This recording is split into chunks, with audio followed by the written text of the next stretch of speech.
তো খুব ভালো লাগছে। এটাই তো জীবন, এটাই জীবন। আল্লাহর রহমতে যতদিন বেঁচে থাকবো গ্রামের মাঝে থাকবো। আর আমার নানির স্মৃতি তো গ্রামেই আছে, এই জন্য সবসময় গ্রামে আসবো। নানি দাদির স্মৃতি সবসময় মনে করার জন্য সবসময় গ্রামে আসবো ইনশাল্লাহ।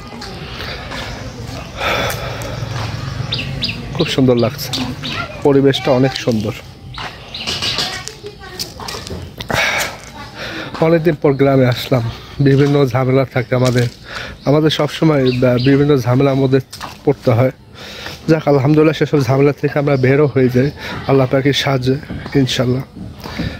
আল্লাহ পাকের রহমতে সব কিছুতে আল্লাহর রহমতে সাকসেস হই।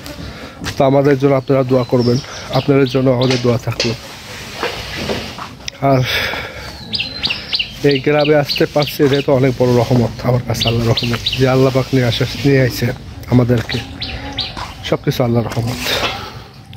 আর জীবনটাকে অনেক উপভোগ করছে, অনেক সুন্দর লাইফ কাটাচ্ছে আল্লাহর রহমতে, ভালো আছে। আমাদের পরিবার নিয়ে খুব সুখে আছি, শান্তিতে আছি।